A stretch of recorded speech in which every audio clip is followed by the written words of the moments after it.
After another major trade, we are still trying to process the Cat trade to the New York Knicks. Randle goes to the Minnesota Timberwolves. Dante, and training camp opens up this week. Look, there's a lot to go over, so let's do it. Let's run that intro.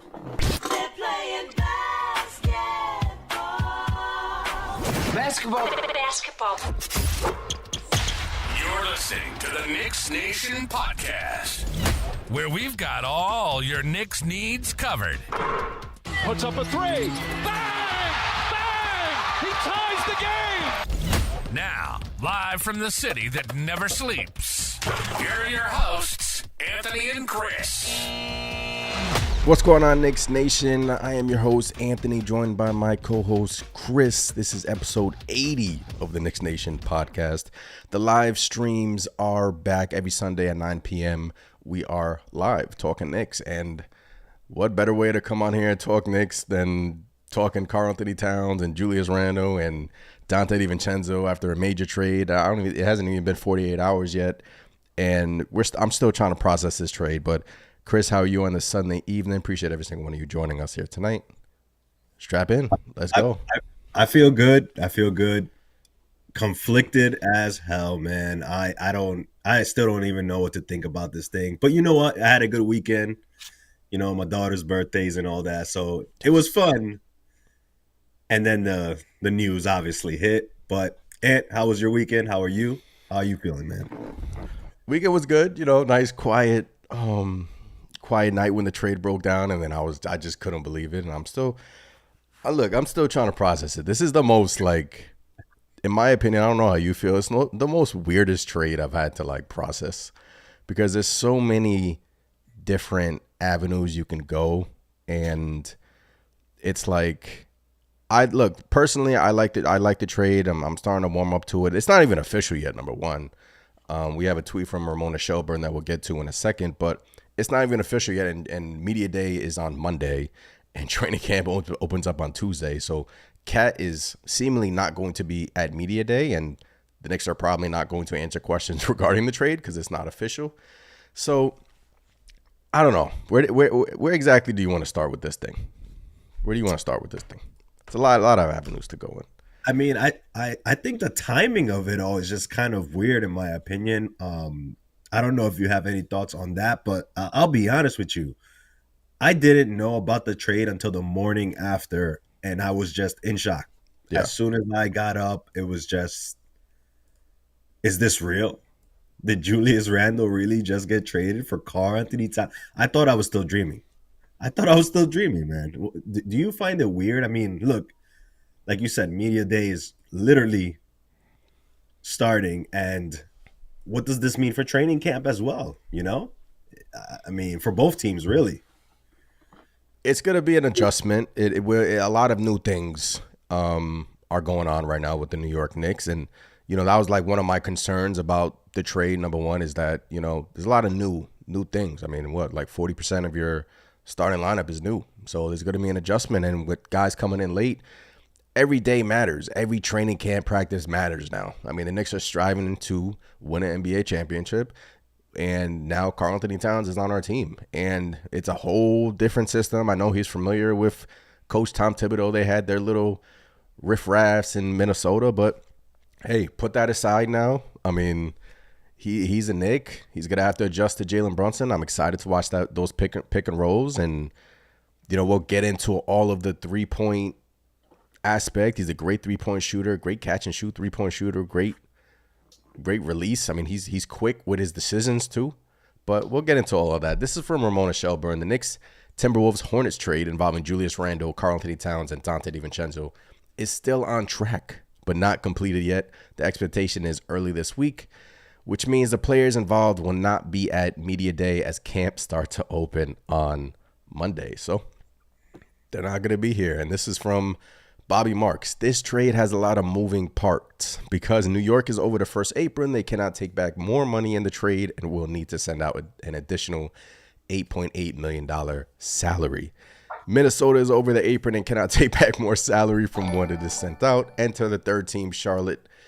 So the Knicks can do sign and trades with Daquan Jeffries, Dwayne Washington Jr. A lot of language, Chris. There's a chance that Mitchell Robinson could be involved in this too, and we could touch on that aspect. Wow. It's just a lot of stuff going on right now. It's not official yet, but yeah, so they can involve these sign and trades, and Jeffries, Washington Jr., and Brown Jr. are eligible because they finished the season on the Knicks roster. And the sign and trade, they have to be a minimum of 3 seasons with only the first year guaranteed. So if you take a look at our roster, current roster, right, you're going to probably have Cat starting at the center position. So the Knicks, I think they were kind of like blindsided by the Mitchell Robinson news. And that kind of like, they were trying to talk themselves into the small ball aspect of this. And they were like, yeah, Julius can play the 5, 10, 15 minutes a game. That was literally last week. And then fast forward to today, Julius Randle, no longer a New York Knick. So I said a lot there, Chris. I don't know. I mean, it's interesting you say that. You think they were blindsided by the Mitchell Robinson news. I think they knew all along. I mean, there's been reports out there recently saying that the Knicks were going after Cat and working on something like this all summer long. So, I mean, I don't know. I'm not in love with the idea of Cat playing the 5. In my mind, of what I've seen for him in Minnesota, he is not a 5. Hence why they went out and got Rudy Gobert. Cat's a 4. Can he play the 5? I guess in short stints. But like you mentioned, there's rumblings that Mitch might be involved in this deal as well if the money can't shake out. And then where do you go from there? I feel like you're literally in the same position, except you lost Dante DiVincenzo and you swapped out, Julius Randle for Karl-Anthony Towns. That's kind of part of the reason why I'm struggling with this as well. He could play the 5. I know that's a concern, but I tweeted this on the Knicks Nation page. Karl-Anthony Towns played 1,528 possessions at the center for Minnesota last season. Offensive stats, point per possession, 116.6. Efficiency field goal percentage, 55.9. Defensive stats were actually better than the offensive stats, believe it or not. So he could play the 5, but, going back to the Mitchell Robinson aspect, like, I don't know. I keep wavering. Like, a part of me is like, all right, Mitch, I'm done. Like, I can't do this no more, Mitch. I love you. You are, the longest tenured Knick. You get hurt every single season, it seems like. You're doing the Instagram thing. You're doing the social media thing. I just can't do it no more, man. I mean, look, we're trying to build a championship here in New York. He may be involved in this trade as well, but a part of me sees value in that contract that Mitchell Robinson has, because when you pair, like, Cat is making, like, his contract, I think he's making like $200+ million. His extension kicks in this year. So the Mitchell Robinson aspect is interesting because a part of me wants to keep him and a part of me is done with him, Chris. I'm not going to lie to you. But his contract is kind of valuable because on this Knicks roster, I mean, it's going to get expensive. It's already expensive. Yeah. So when you have major contracts on your team, you need kind of, guys on value contracts. You only really have now Mitchell Robinson, if you want to call that a value contract now, and Deuce McBride as kind of like your value contracts. So I understand your trepidation in terms of like Cat playing the 5 position, but the Knicks didn't have a center over 7 foot on this team besides Hulk Porter, but that's putting your eggs in a rookie's basket like that. Yeah. So, in my opinion, they kind of had to do this because I think there was some rumblings that Julius Randle wasn't happy as well. But yeah, going back to the Mitchell Robinson thing, Chris, I think that's something to watch here. It's interesting. Yeah, I mean, you saw recently he posted on social media that literally with his picture being the only one in color, saying, "Hey, I am the last Knick standing out of everybody," basically. So Mitch is feeling a certain type of way, and honestly, with the way that it's been going for him in social media and whatnot, who knows if he is included in this trade. I still think he has a role. I think he would play good, especially again if you put Cat at the 4. But again, look, I can't help to. I've said it over and over again, and we've said it together over and over again on this pod. We don't want anything to do with Karl-Anthony Towns and his contract. Now his contract is on this team. So like doesn't that hurt our flexibility down the line? I mean, we went from literally thinking, you know, we have moves that we can make. It doesn't have to be the all-star, things like that. To now it's kind of like, is this the final piece that the Knicks front office envisions that's going to take us to a championship? Because honestly, I feel with the loss of Dante DiVincenzo, we kind of got weaker, especially when it comes to the bench unit. The depth definitely did take a hit, but going back to his contract, Chris, yes, we come on here after all the cat rumors and Randle, and look, even the Julius Randle player preview we brought up Cat. It seems like his name has always been in the Randle rumor sweepstakes, and now where the smoke this fire is done. But I think the Knicks are looking at it like they didn't want to extend Randle at his price because they didn't know how he was going to react on his shoulder, and that's risky. And they probably figure that Cat is a much better fit with Jalen Brunson. He shot 41% from three last year, and he's quicker with his decisions. And offensively, I think we're going to be better in our starting five simply due to the fact that Cat, I mean Julius Randle, he shot, 32% from three last year? And I know January was so amazing. It sucks that we can't. Like, January is going to be, like, the biggest hypothetical team of, like, all time. I think I saw that on Twitter. Like, a part of me wanted to kind of run that back and see what that was with Mikal, with Dante. Like, I'm not going to lie to you. A part of me wanted to see that. But I just feel like the extension, going back to your, concern about Cat's contract, what he's getting paid right now, I think Randle kind of wants to get paid what Cat's getting paid. So let's say Randle, hypothetically, he signs an extension with Minnesota. I'm not saying that happens. Or he picks up the player option next year and then goes into free agency and, signs a big contract with X amount of team. He wants to get paid kind of what Cat is getting paid. And I know Cat's contract is big, Chris, but look, man, I watched the Western Conference playoffs last year, and I watched especially Game 7 versus Denver. Karl-Anthony Towns was a major part of why they won that series. And that's another important thing, man. He's a playoff performer.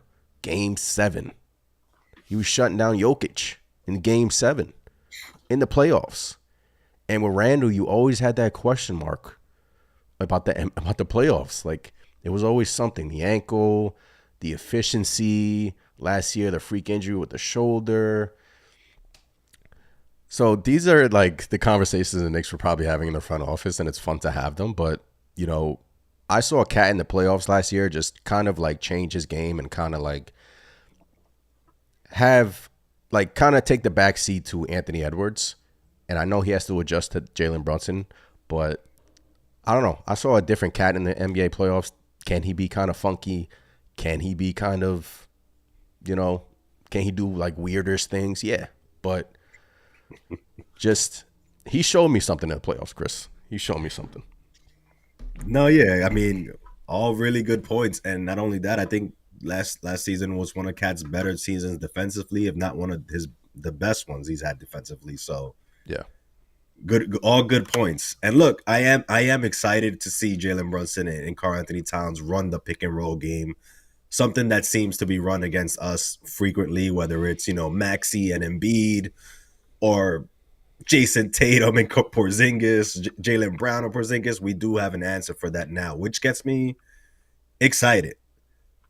But man, I still just can't shake the feeling that maybe this was a mistake. Again, I feel like it's okay to feel like that.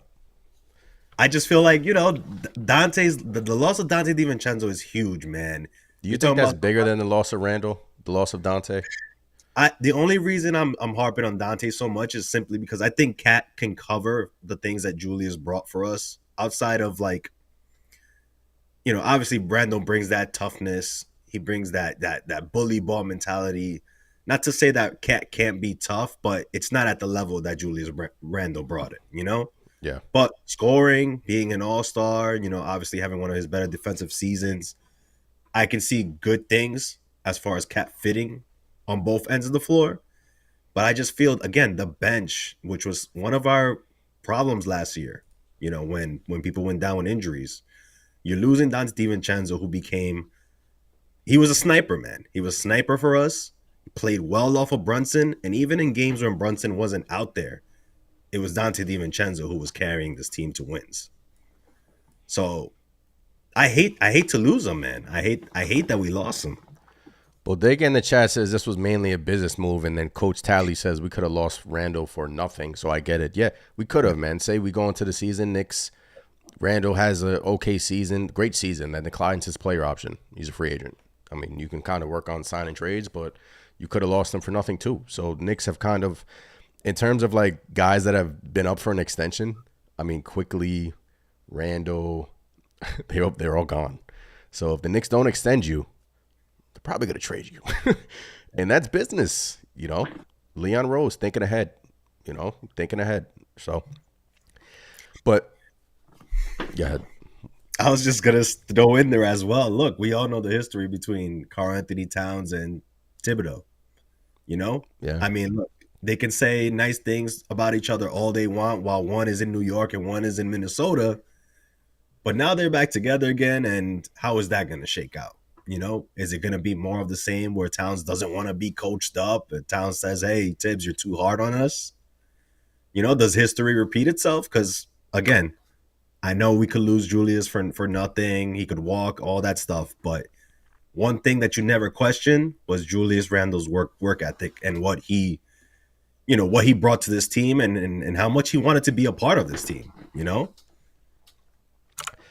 Yeah, look, that's why I can't. That's why I opened up this pod with this is like the most weirdest, the weirdest trade I've ever had to like cover. And look, I've only been doing this a couple of years now on the Knicks Nation channel, but yeah, I mean, look, 3 major trades in a little over a year. OG Anunoby, Mikal Bridges, and the Mikal Bridges one, you didn't really trade players, you traded picks. So the Knicks put all kind of their pick basket in the trade for Mikal Bridges. But now bringing in Mikal Bridges, Dante was kind of going to play less. And I see a lot of people saying that in the chat. Yes, Dante was going to play less. There's been rumors that Dante wasn't happy, that, he's kind of getting a demotion. Like we talked about it, Chris. He had an amazing season last year, and it sucks that he's kind of getting like a demotion, set the Knicks 3-point record. But, yeah, hey, man, like Leon took advantage of that asset, and Dante is a great asset on an amazing contract. He's going to do great things in Minnesota, but I don't know if he's going to start in Minnesota. So I don't know. Maybe the Knicks kind of look at Tyler Kolek, Campaign, Landry Shamet as kind of like guys that can like figure it out on the bench, and Mikal Bridges too, because Mikal Bridges is essentially replacing Dante in the starting lineup. So I know a lot of people are asking, where is the 3-point shot, the 3-point production from Dante going to go? We're missing like the catch and shoot stuff. Dante was huge for us last year. Like, I'm not going to lie to you. Like, that kind of like hurt me when I saw Dante's name. That I was like, whoa, okay, let me take a step back here. But that hurt a lot. It did. Like, Dante was one of my favorite Knicks last year.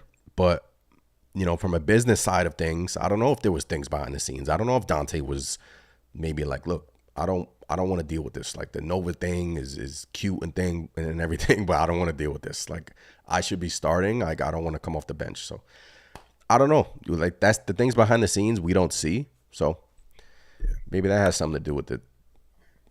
That's true. And it also hurts that he was on an amazing contract for the production you were getting from him. I mean, I'm not going to lie and say that I first saw him coming to the Knicks and, shooting the lights off literally.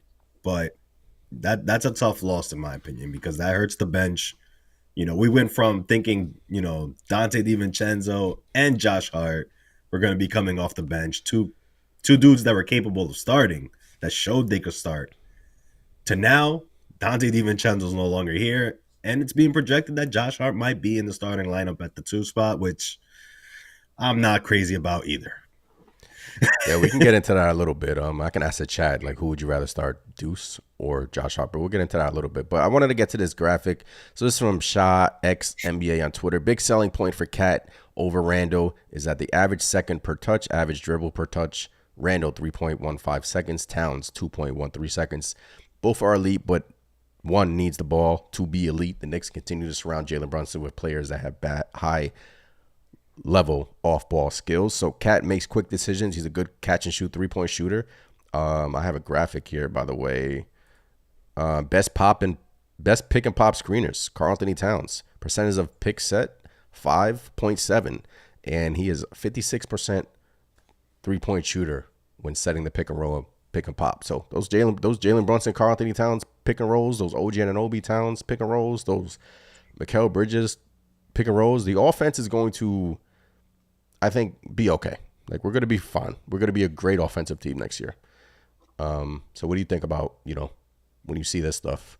Does it make you feel a little bit better, Chris? That's the part that that was making me feel better, because obviously I know we could run that pick and roll game, and Karl-Anthony Towns is somebody who will roll to the basket. He can catch bodies, and finish strong in the paint, and obviously he can shoot the three ball. So, the more I think about it, yeah, the loss of Dante DiVincenzo, it hurts, but I also got to remember we have Mikal Bridges here, someone who's kind of being forgotten for his offensive. Everybody like to get on his defensive prowess, but like he can score the ball too. Obviously, OG Anunoby can do it as well. Jalen Brunson, Karl-Anthony Towns, that mix, you start to feel a bit better, but I'm not all the way there yet. It's funny how Mikal is kind of like the forgotten guy. Like, yeah, we lost Dante, but, Mikal's, now it's like the Mikal trade feels like it happened like last year. And no, Mikal's new on this team too. Like, we got Mikal Bridges too, guys. I mean, and I see a lot of, look, Tyler Kolek, Chris, maybe this is the Knicks telling us, like, they love Tyler Kolek and they want him to play and they feel like he's going to provide a lot for us in terms of his passing ability. Hey, Tom Thibodeau and rookies, but, that's the stigma out there. But I feel like he kind of gets a bad rap regarding that. But maybe this is the Knicks kind of freeing up another rotational spot for Tyler Kolek or Campaign or Landry Shamet and more minutes for Deuce too, for them to battle it out in training camp, which is literally in a couple of days here. So training camp should be fun. It should be. Yeah, and look, it kind of answers the question as well. Where early on, the Knicks signed Campaign, the Knicks bring in Landry Shamet, and we're just like, where are all these guards going to get minutes? And fast forward to now, and Dante DiVincenzo is most likely on his way to Minnesota. But again, nothing is confirmed, which would be a hell of a weirder thing if, let's say, this thing falls apart. You end up with a bunch of disgruntled players. But look, I think this is going to get done. It's crazy, man. It's crazy to think that this just happened right before training camp. I know. It's insane. I'm still trying to process it. All right, let's hit some of these comments before we get into more things that regarding training camp and more Karl-Anthony Towns talk. Okay, appreciate every single one of you guys in here. If you haven't done so already, smash the subscribe button, hit the thumbs up button. Really appreciate you guys tuning in on this Sunday evening, giving us your time. But Nostalgic Nick says Dante was going to lose minutes this year. That's why he left. Bringing in Mikal Bridges, essentially puts Dante to the bench. We kind of talked about that in his player preview, Chris. So Keith Turner says Julius Randle brought that work ethic that Towns simply don't have. Yeah. I hate to put that on Towns though, because I feel like I don't know. I mean, it's been kind of like a stigma of his that's kind of followed him around, even especially when Tibbs was the coach. He didn't want to put in the work. Yeah, that's what was running around. I mean, I'd hope that's changed. I hope coming to the Knicks, being from New York, changes that. Maybe it's already changed, but that's one of the things that worries me. Is he going to become a problem to this locker room when things get tough and Tibbs gets on his case? Yeah, Towns is a better shooter than Randle, but that's about it. Randle brought a toughness you would never see from Cat. Look, all I know is Cat don't like Jimmy Butler and Cat don't like, Embiid. So, look, did Randle? Are we going to miss Julius Randle's toughness? Yes. Are we going to miss Julius Randle? Yes. It stings, guys. I mean, but the business side of things, I guess, kind of is the main driving point of this trade. But I'm not going to come on here and say that Cat doesn't have a good work ethic and he doesn't do this behind the scenes, because he is, in my opinion, best shooting big in the league, Chris. I mean, he's no slouch. I mean, what is he, an all-star like 8 times already or something like that? So it's not like we're bringing in a 2-time all-star that, I just feel like his perception in the media is like, and on X, on Twitter, and like people see like all the funny memes and, the after all that, like people see that stuff. All and the check pools and all that. Yeah, and they kind of, get caught up in all that. But look, 41% 3-point shooter. Elite, guys. Elite. Yeah, man, I kind of fall into that group as well. I'm not gonna lie. Look, obviously, like, I'm a little bit sad, man.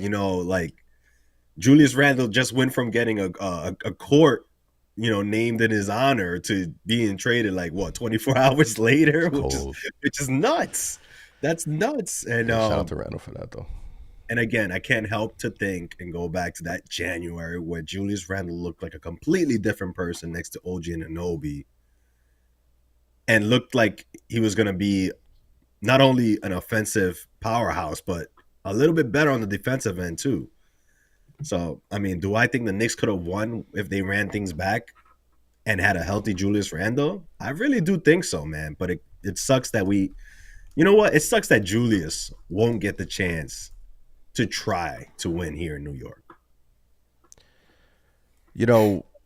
Shoulder surgeries, that shoulder injury is tough, man. And what does Julius like to do? He likes to bang. So who's to say Julius Randle is going to be the same player after that shoulder surgery? And that's his banging shoulder. That's the shoulder he likes to bang with. So maybe the Knicks looked at that too. And, there's a lot of cases in the NBA where people get that shoulder surgery and they're just not the same. Like maybe they're like 80, 90% they're the player they used to be. But hey, all of these things came into, the thoughts of the New York Knicks. But this is from Kevin O'Connor, good basketball mind in the NBA. He says, Cat is a perfect fit on the Knicks, can play as the lone big or as a 4 next to Mitchell Robinson, elite floor spacer who won't be pressured to carry. Randle wasn't an ideal fit. Dante is good but replaceable from existing pieces on the roster, including Cat's own shooting prowess. So he's pretty much saying you have Cat now, 41% 3-point shooter. That's kind of going to give you that 3-point shooting that you're going to miss with Dante, with Mikal Bridges as well. So you're kind of not missing 3-point shooting in terms of that. But he's saying that Dante lost. We can kind of fill the gaps with Shamit, Deuce, Kolek, and guys like that. And who's to say the trading deadline comes around, Bogdanovich pops up. You never know. Guys like that always pop up during the trading deadline. So an elite 3-point shooter like that. So maybe the Knicks feel confident they can confident in whoever's on the bench right now on the roster that they can, pretty much replace Dante's shooting. But Dante, look, that definitely makes me feel a lot better, because that's kind of like what I've been trying to tell myself over and over and over again. And again, I hate to sound like a broken record, but I keep forgetting Mikal Bridges is on this team. And again, he's somebody who, we spoke about it before when obviously the team was what we thought it was going to be rolling into the season. And we were like, man, just one ball, a lot of guys that, like to get shots up. Mikal Bridges could be that guy who's getting those looks that Dante would have got now, So I do think we'll be fine. It's just a shock how things just came together so quickly.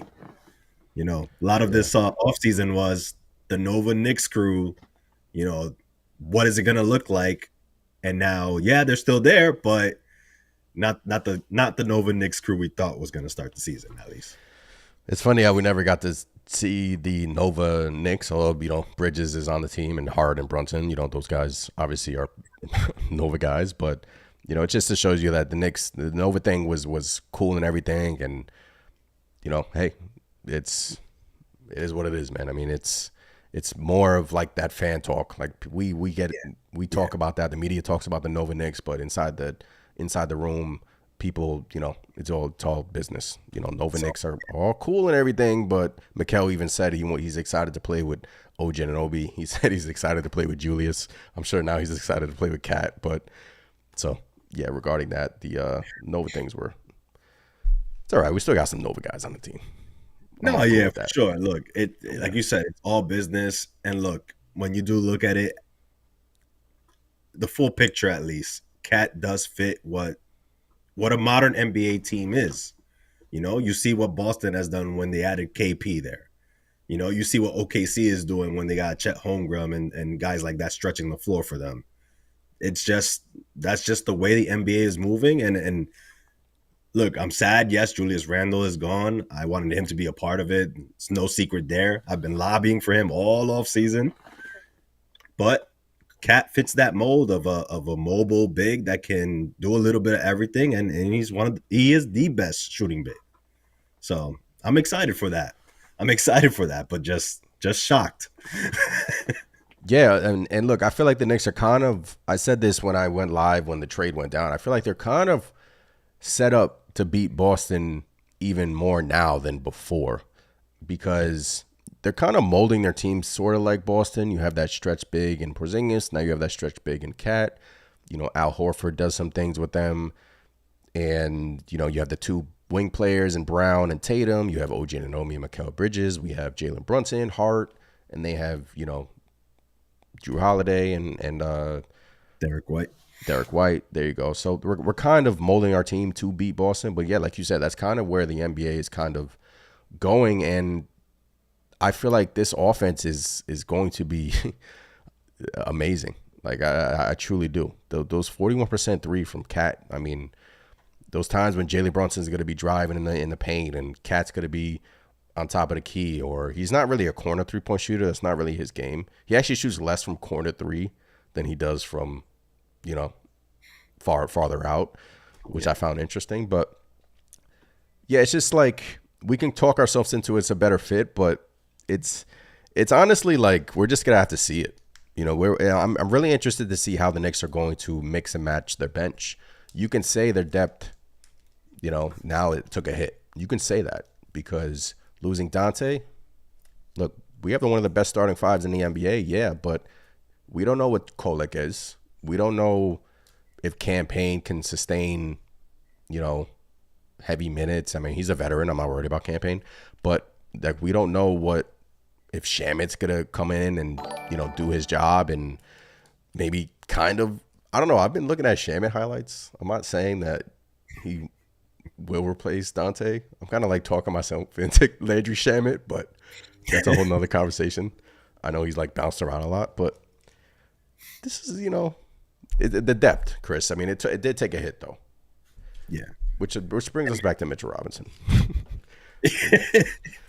But also I wanted to circle back kind of to answer my own question in a sense, like, why do you think this trade happened at this point in time? I guess it's difficult to make a trade for a guy like a Karl-Anthony Towns and involving a guy like a Julius Randle. And maybe it's easier to find someone who can fill a spot like bench depth, down the road. Yeah.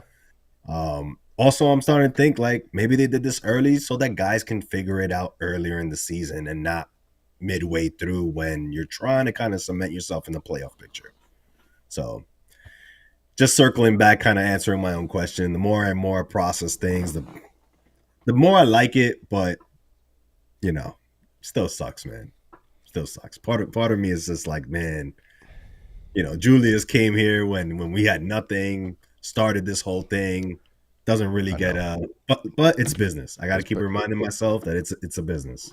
Look, man, it's part of the emotion process. It's part of like the trade process. These guys like Julius came in here and pretty much started it all. Pretty much. I mean, he came here when nobody else wanted to, took that contract and had his moments, had his bad moments too. And he's another polarizing player, but I guess the business aspect took that apart. And now Julius Randle's in Minnesota, and we wish him nothing but the best. He seems happy that he's in Minnesota. He's already, think he put out an Instagram post just saying thank you, New York, and that was it. But appreciate Julius Randle for everything he did here. But It's fun. I feel like Cat coming home. I think his dad now coaches St. Joe's. That was announced this summer, so his dad's gonna be in the area too. And it's just like this in the last few months. His dad gets announced to be coaching St. Joe's. Cat's coming back to the Garden. Cat's always wanted to be a Knick. Storylines are, it's always great hearing those storylines. It's always great, but it's always going to be the product on the court. Fans, storylines are cool and all, but it's going to be show me on the court, man. Show me what you got, and I feel like it's going to be special. I really do. Yeah, and shout out to Julius Randle. I mean, look, did a lot of great things for us. Obviously, there was bad, like you said, but I think he's up there with one of the best all-time Knicks for us. Yeah. So, shout out to Julius Randle, man. We're gonna miss you. Yes, sir. All right, let me hit some of these comments. Appreciate every single one of you in here chopping it up on this Sunday evening. We are gonna be good. Towns is a great player. Someone saying no, thank you, Julius. Yes, thank you, Julius. And Nostalgic says Randall went to a contender. I'm good.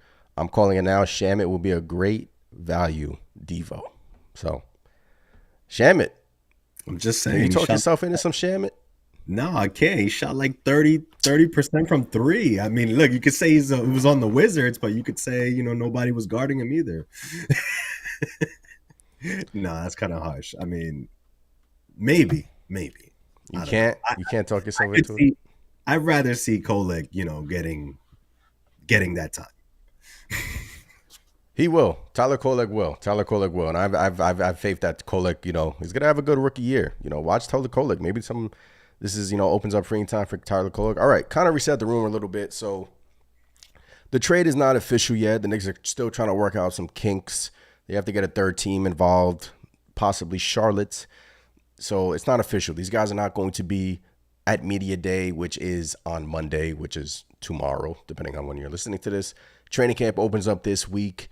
And I think the Knicks need this training camp, Chris. You're going to have Mikal Bridges now in the starting lineup. You're going to have Karl-Anthony Towns in the starting lineup. You're going to have kind of like bench guys that kind of don't really know how to play together. I mean, yeah, Deuce. I mean, we can get into that conversation now, but Deuce, Kolek, Campaign. Yes, we have Precious. It's all newish. It's all new, right? Yeah. So it might take some time to get things rolling here. We have a tough 10-game stretch coming out the gate, but this is what training camp's for. So I'm excited to see, different situations, different lineups. I'm just more excited to see how Tom Thibodeau uses the bench.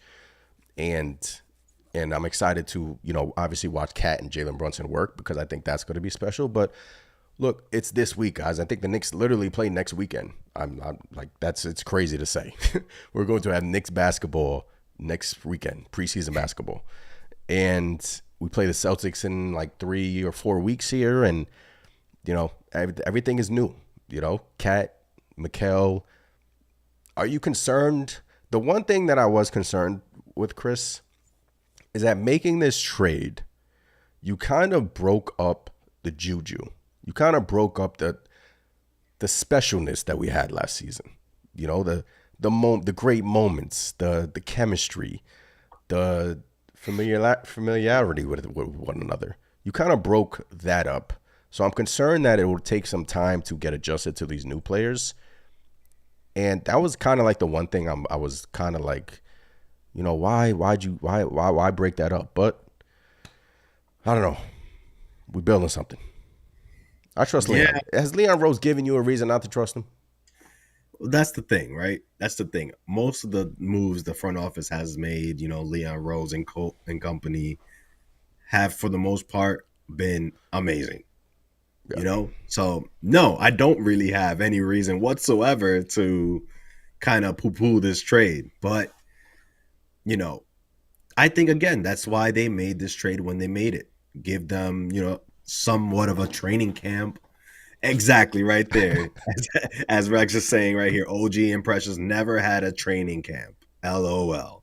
It's the greatness of OG Anunoby right there. Yeah. So now you include, Karl-Anthony Towns in there. Get them all familiar with each other. Maybe maybe we do lose a couple games to start. But down the road, I think it'll be good. I think it'll be good. They'll learn how to play with each other. All these guys, like you mentioned, are high IQ basketball players, guys that don't need the ball in their hands per se.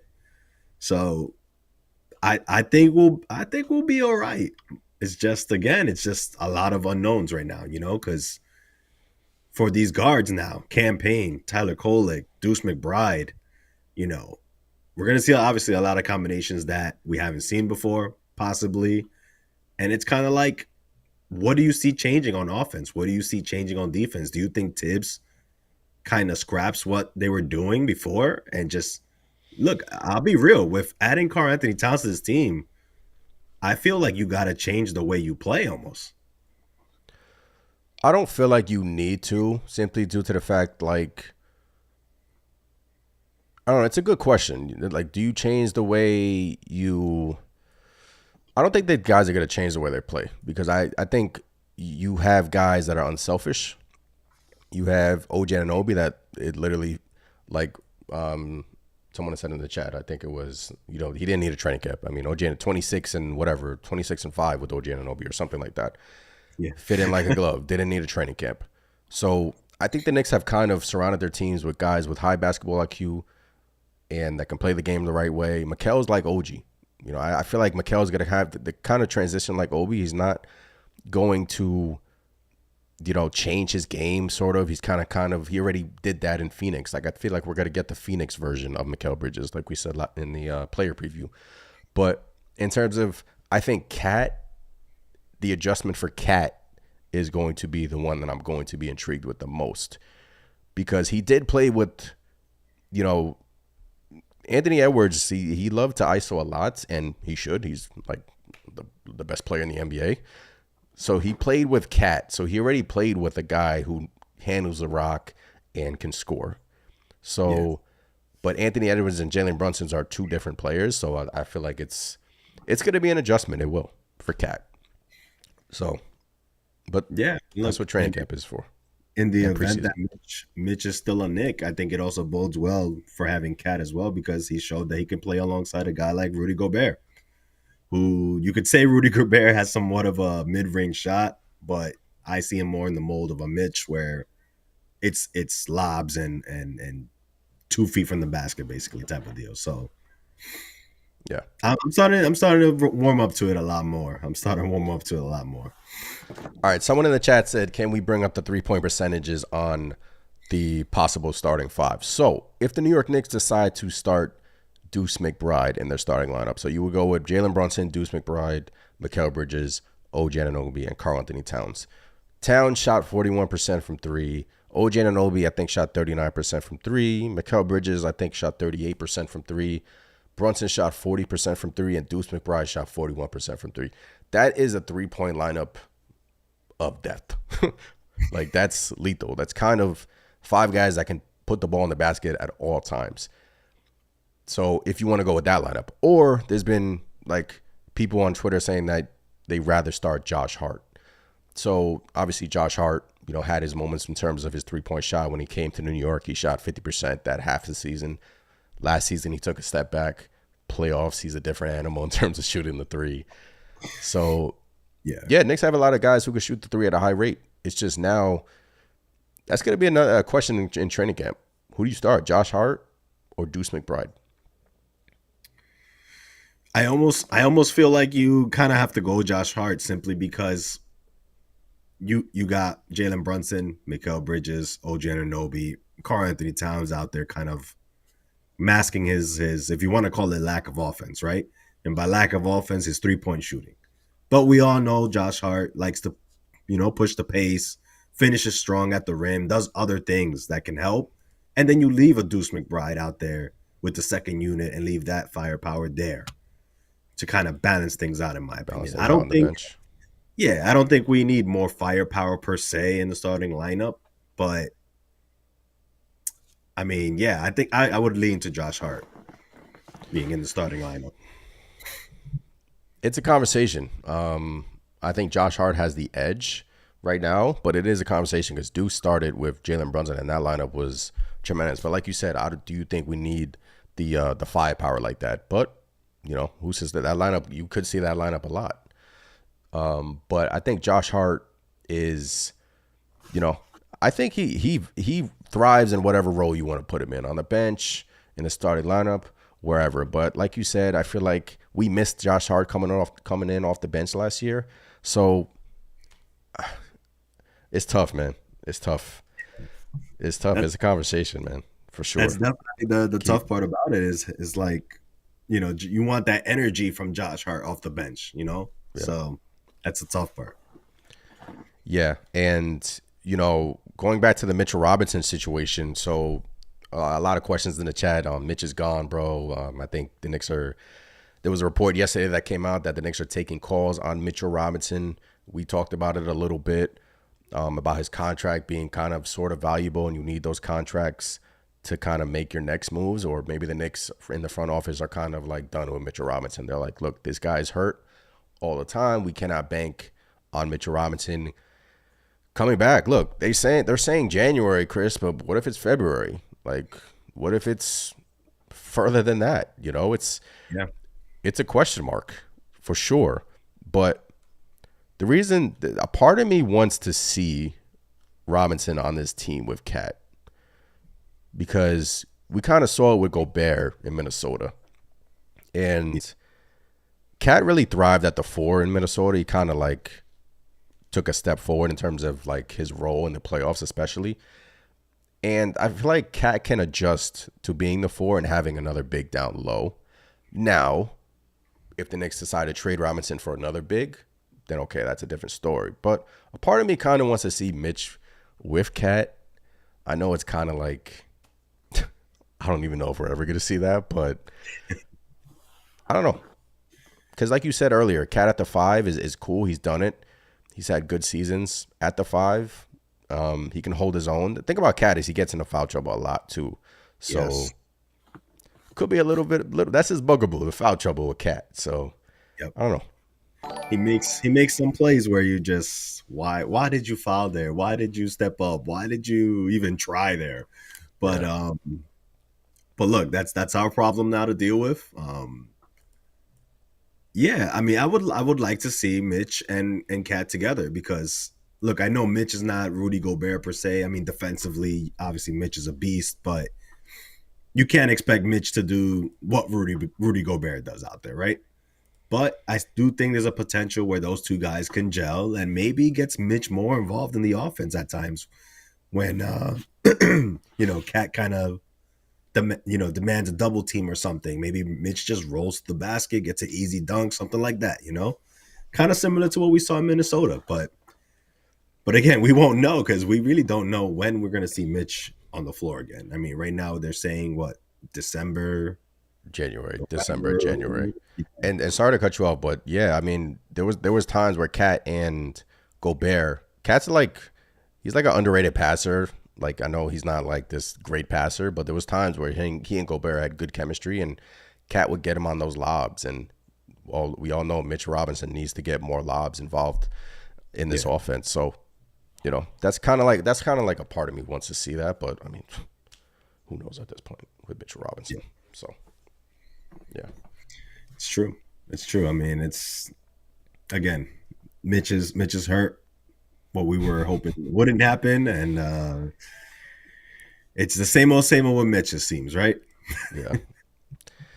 It is, and it sucks, man. It truly does. But I mean, he was kind of going down memory lane last night on his Instagram, and somebody in the chat said, "Would you rather Nick Richards over Mitchell Robinson?" I like Nick Richards as well, but look, there's a big chance that Mitchell Robinson could be, not big chance, but there's a chance Mitchell Robinson could be involved in this trade, which is maybe the reason why it's taking so long.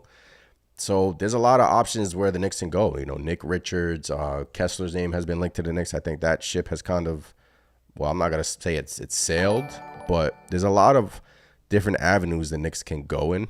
And Ayton's name has been linked to the Knicks. I don't think you can make that work money-wise, but I like Nick Richards, 7-footer, played in Charlotte. I'm trying to look at his game log. 67 games last season for Nick Richards. But I don't know. I don't know if the Knicks vision Nick Richards as their center alongside Cat. or if they just want to have Cat at the center position. I don't know. Yeah, Those are the type of questions that we're going to want from Tom Thibodeau. So, I think that's kind of what we have to wait for when it comes to, whenever these guys report, and if the trade even goes through to begin with, because, it's not official yet, but look, I have no doubt this is going to go down. I mean, when it's being reported like this, you almost have to let it go down because, like I mentioned before, you're going to have a lot of disgruntled players, if it doesn't. But yeah, look, that's the biggest part of it all. We don't know if Cat was brought here to play the 5 exclusively or just to spell a Mitch until he comes back, or somebody else who maybe we get via a trade down the line, or hell, maybe somebody who's already here. Yeah, but like we said earlier, we needed Cat's 7 foot. He's a 7-footer, man. He's a big, and he has center experience as long with experience with Tom Thibodeau as well. I know they didn't get along in Minnesota, but they said that's squashed. And yeah, it's fun. It's just a fun time. I know it's a lot of emotions this weekend. Randle, Dante gone, Cat coming in here, Mikal this summer. A lot of new stuff with the New York Knicks, and boy, did I not see this coming. Cat has been rumored to be a New York Knick forever now, and I feel like we talked about it a lot, and we always came back to his contract, but at the end of the day, I feel like, look, the Knicks title odds, I know the title odds went up. I think it was plus 600, and now it's like plus 500 to win the NBA title. I think they're projected to win 54.5 games on ESPN Bet. I know, like, that's just odds, and like I don't really care about that. But look, I truly do feel like you have to come to the conclusion. Do you feel like this is gonna work at the end of the day? Do you feel like the Knicks putting their eggs in the basket with Mikal and Karl-Anthony Towns, is that going to bring a championship to New York? And we've been waiting since 1973 for an NBA championship in the city. And bringing in Mikal, bringing in Cat, it's a lot of new pieces, yes. But I truly do think we're one of the best teams in the NBA currently. I do. I think definitely it will work out in the end. Obviously, I think maybe we're one slight tweak or maybe addition away, maybe at the trade deadline, for whether that be a big or just some bench depth at the guard spot. But I do think it will work. Look, I mean, like I mentioned, I think this is the Knicks moving towards a more modern kind of team, like, again, in the mold of like an OKC or Boston Celtics, playing some of that 5-out ball. You got a big that can shoot the 3 extremely well, roll to the paint. You got Jalen Brunson. We don't need to say much about Jalen Brunson right now. We all know what he's about. And you got elite wings out there that can, for whatever Cat lacks defensively, which, again, he had one of his better defensive seasons, you got guys like OG Anunoby and Mikal Bridges. So when you look at the sum of all the pieces, I still say, yes, we're a championship contender. Obviously, like you mentioned, all the emotions, Dante being gone, Julius Randle, obviously on his way to Minnesota as well. It sucks, but in the grand scheme of things, we're still going to be a force to be reckoned with. That's for sure. We are. Papi Chulo in the chat says stretch 5s are needed when you have a guard like Brunson who needs to be in the paint to be effective. When Brunson is pushed away from the paint, he can be stopped. I think you said you need a stretch 5 to win in the playoffs. Look, I've been wanting a stretch 5, man. I truly have. And, Porzingis kind of unlocked a whole new element to the Celtics offense too. And maybe Cat can have the same effect that Porzingis had on Boston. And I feel like he can, because Cat is the best big man shooter in the NBA. And when you have guys that can finish at the rim, drive to the paint, take their man one-on-one, like OG Anunoby did a lot.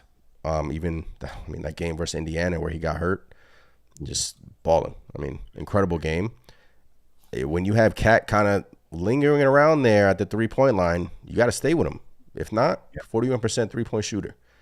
So it's going to be pick your poison on offense.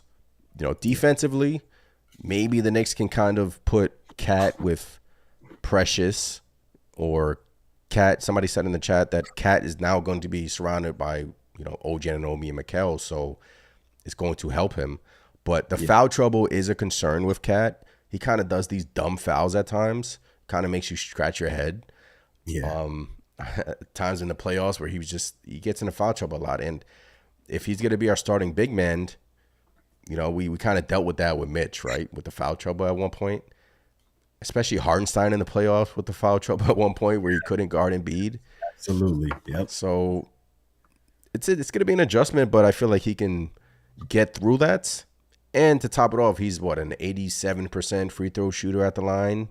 And we all know how we need great free throw shooters on this Knicks team because in the playoffs, missing free throws was making me pull my hair out. Yeah. I think it'll work. I think it'll work. Again, the more I think about it, the more I process it. I think it's gonna work. I think it's gonna work. And then, we keep hearing Tibbs say a lot of times, "Hey, positionless basketball, positionless basketball." Who's to say you don't have Cat starting at the 5 alongside somebody like Precious, and then when the defensive end comes around, you just flip flop him. Let Precious guard the big. Let Cat go to his power forward matchup or something like that, just to kind of maybe see if you could keep him out of foul trouble. But, going back to, being in the mold of somebody like the Celtics, and I keep using the Celtics as an example, but hey, they are the champs and whatnot. But now we finally have, on the flip side, a big that can stretch the floor.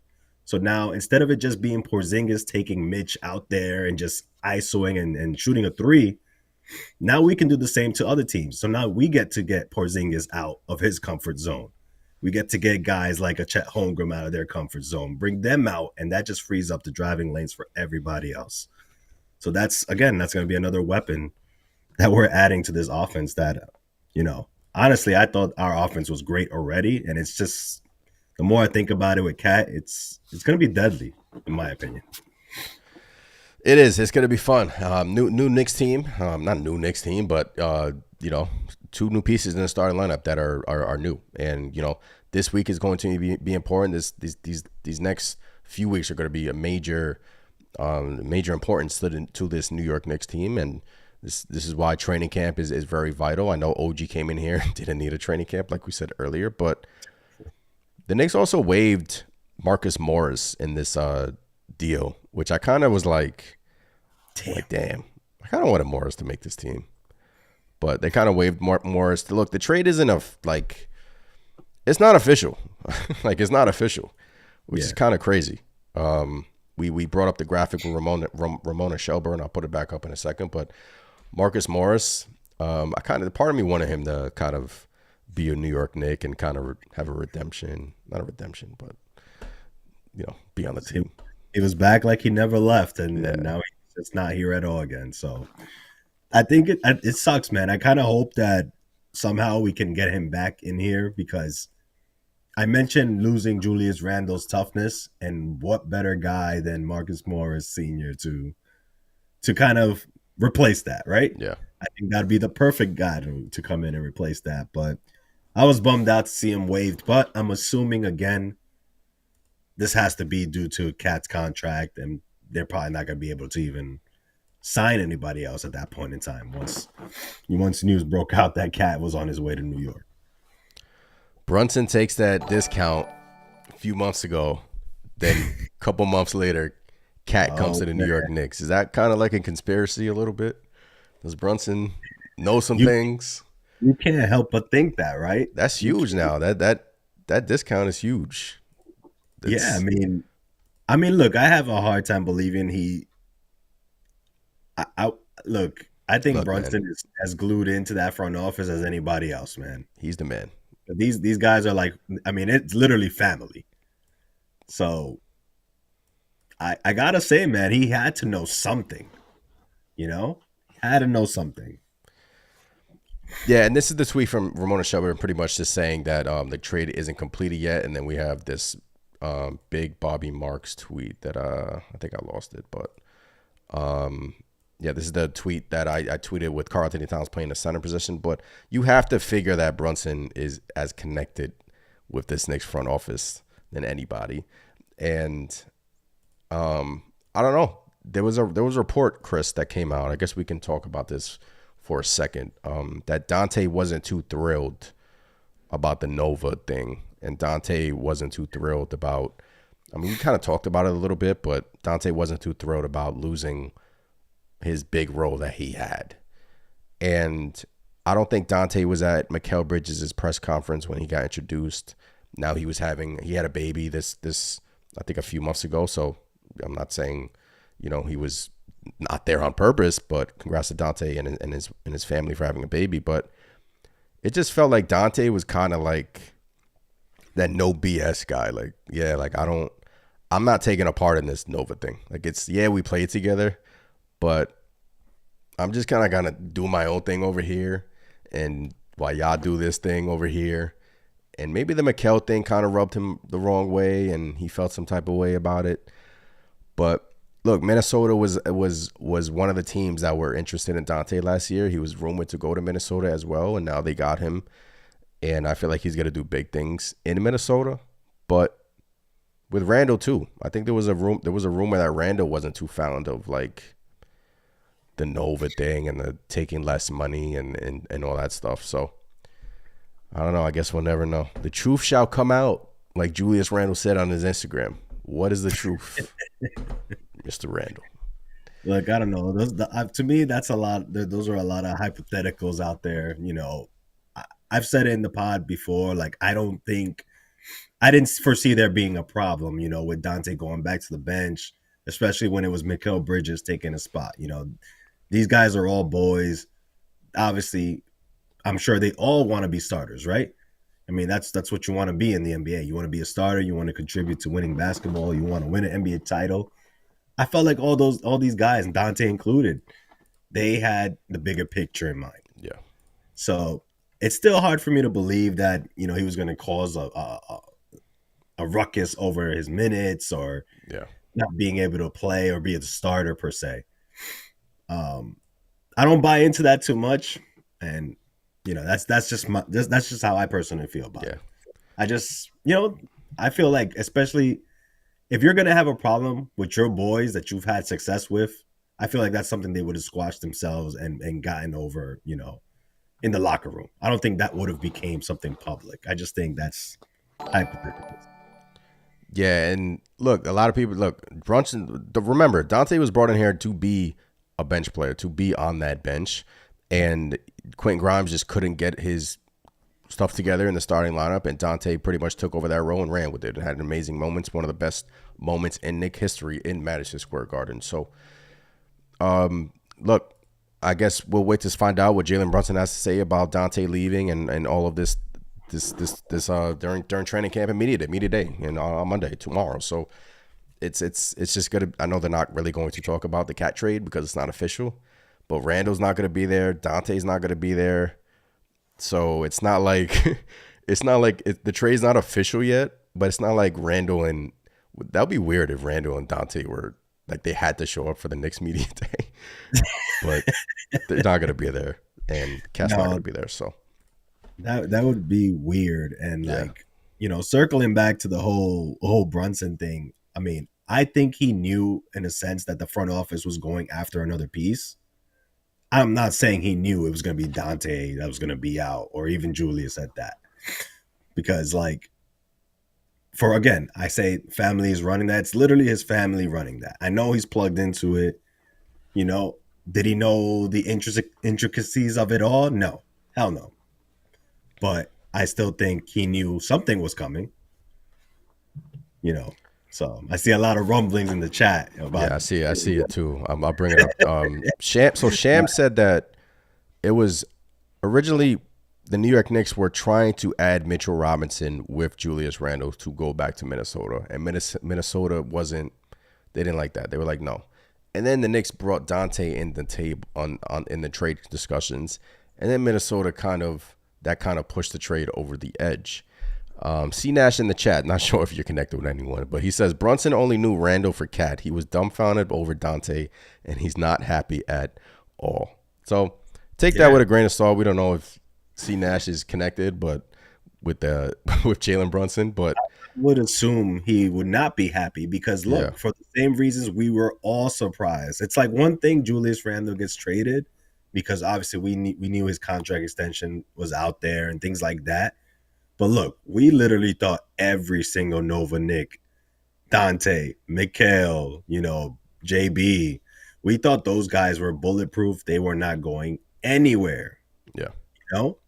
So for Dante to have the season he had and then get traded, you can't. No, there's no way in hell anybody out there would tell me they could have foresaw that happening. I didn't for sure. But look, all in all, Knicks fans, it was still going to be a great year. A lot of change. Yeah. Mikal, Cat, but might take some time to get used to the new team. It might take Cat some time to adjust to Brunson, OG Anunoby, Mikal. But since we have high basketball IQ players on this team, I feel like Cat will fit right in seamlessly, and they'll make this environment as comfortable as possible. But I feel like Cat will do great things in New York with the New York Knicks. It's a different look. 41% big, that can shoot, that can stretch the floor. Will start at center until Mitchell Robinson gets back, or if Mitchell Robinson is traded within the next 24 to 48 hours. Who knows? I mean, at this point, I wouldn't put anything past this front office. It's like, look, but give them their credit. We have to trust Leon Rose because Leon Rose has given us no other reason but to not trust him. Brought in OG Anunoby. A lot of Knicks fans didn't like that OG Anunoby trade. Giving up quickly, giving up RJ Barrett. The immediate impact that OG Anunoby had on this team. Immediate. Yeah. Mikal Bridges. I was for it. Is it a lot of picks for Mikal Bridges? Yeah. But you strengthen your team. And you just gave up Bogdanovich with the picks. Karl-Anthony Towns. I think there was more to the basketball stuff that we're not seeing, and there was more stuff behind the scenes because remember, Julius Randle had that little Instagram incident of like the truth shall come out, his jersey not being sold. So I think there was more behind the scenes that we're not getting the story from, so it is what it is. That jersey post now seems really odd now, right? In light of everything. Everyone thought he was like joking, like, oh, Randall's just joking, like he's just messing around. He said the same thing Porzingis said before he got traded, or when did Porzingis tweet that, or after he got traded, or before he got traded? Same thing. You think he knew at that point in time? He knew. You know why he knew? I mean, he broke that court like in his honor less than 24 hours. Listen, that was crazy. But yeah, seeing him with Thibs and Thibs talking about if Randall's healthy, and that was nuts seeing him in New York breaking that court. But hey, that's a good cause. I mean, no matter what, if he's in New York, if he's in Minnesota, shout out to Julius Randle for doing that. But the day before, so I tweeted this on my Knicks Nation page on Twitter. Randle posted something on his Instagram, on YouTube. So he came out with a YouTube channel this past few weeks. First episode, Randall's like, somebody asked him at the end of the video, so what's next for Julius Randle? He's like, I don't know. Like, you just have to wait and see. I didn't think anything of it. It was like, but the next episode, he has these green Skechers sneakers that no one has ever seen. And I was like, So I tweeted it. And, Minnesota has a colorway green. They have their green, like the neon green in the colorway. And I'm like, he knew, bro. Julius Randle knew. So, I don't know. You think so? I think his original shoe had some green in it too, though. Was that green or yellow? No, but this was like a Minnesota Timberwolves colorway. So, but they knew. They knew. But it is what it is. If somebody's unhappy, you don't want to like keep them unhappy. Maybe he'll do great things in Minnesota. And look, man, I'm excited for media day. I'm excited for training camp. Let's get the ball rolling. Tip the ball up. We are still one of the best teams in the NBA. And I posted a graphic of Knicks team in the past where we were starting Langston Galloway and Tim Hardaway Jr. There's no slide at these guys, but we've come a long way. Now we're starting. Yeah. Jason Smith. Jason Smith. Like, we were trash, ladies and gentlemen. We were absolute garbage. And for us to sit here on September 29th as contenders, I'm happy either way. So, yeah, I mean, look, the team over the years, I mean, under Leon Rose, complete transformation. You cannot deny that, obviously, for what I believe is going to be the better. So that's again something you can't deny. And look, like you mentioned earlier, there was a chance to. Forgot about this too. He also changed CCAA. Sorry to cut you off, but really again. Yeah, Randle did that out the blue. Remember that? Yeah. Well, I remember he switched and then he came back, right? Yeah. I was kind of shocked. No, you're good. I was just kind of shocked also that they were so far away on an extension when you're talking about, it's CCA, right? Everybody loves to say, oh, CCA, it's a done deal, But no, here's a scenario where you got a Julius Randle. CAA, not CCA. Sorry. But yeah, you're good. You got, obviously it didn't work out. But again, I think we're going to be fine. Yeah. It sucks that Julius Randle's not going to be here and not going to get the opportunity to kind of go for that championship and kind of finish what he started. He started. Let's be real. He started this. He came here when nobody wanted to. They said he was the consolation prize. And hell, he changed his game tremendously. He became the player he is. He works on his craft. He's a worker. So Timberwolves got a good player. Whether they can make that work there and fit, that's a whole nother story. But I'm kind of liking the way Cat can fit. Yeah, I just think we're maybe like one more piece away, and not a major piece, just a good depth piece. Whether it's for the bench, the power forward spot, the backup center spot, I still think that kind of needs to be addressed, in my opinion.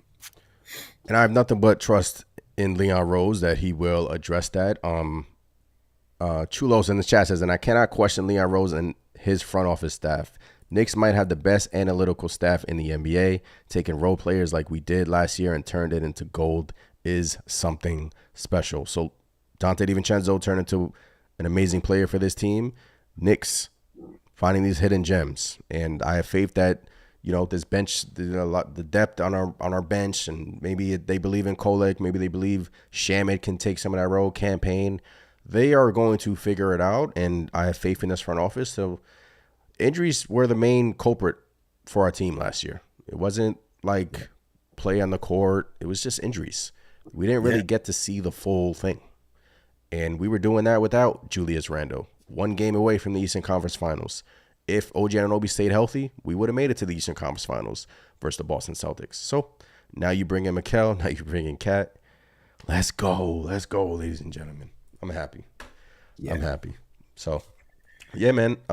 Just all in all, it's going to be an adjustment for the guys, and training camp is in a couple of days. I think they're going to do training camp in, I believe, Charlotte. They're not doing training camp in Tarrytown. So they can get, road warriors and get used to each other on the road. Like, there's gonna be a lot of so that's maybe that'll bring them closer together. A lot of bonding time. Yeah, a lot of bonding time. They're not away from each other. Hey, and we need that because there's a lot of new with this team. So I'm excited, Chris. We touched on a lot tonight, and appreciate every single one of you in the chat. If you haven't done so already, smash the subscribe button. We go live every single Sunday at 9 p.m. unless there is another trade involving a Mitchell Robinson, then we will be back on here. But yeah, man, anything else you want to touch on here before we wrap it up? Media day is gonna be interesting. Yeah, not being able to talk about the news, guys not being there, it's gonna be It's gonna be interesting. I can't wait to see how they kind of formulate these questions to kind of get around talking about this. But it's gonna be interesting. Hell of a trade, man. Again, not official yet, but all we know, Cat is on the way to New York.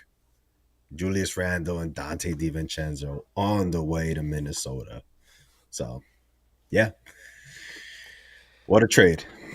What a trade. It's going to be fun. Appreciate every single one of you that joined us here tonight. At the end of the day, it's Let's Go Knicks. I'm ready. This week is when everything starts, and hopefully this trade can get official in the next 24 hours, and we'll just talk about it again if, it involves other pieces. But, yeah, appreciate every single one of you guys in here. Smash the subscribe button.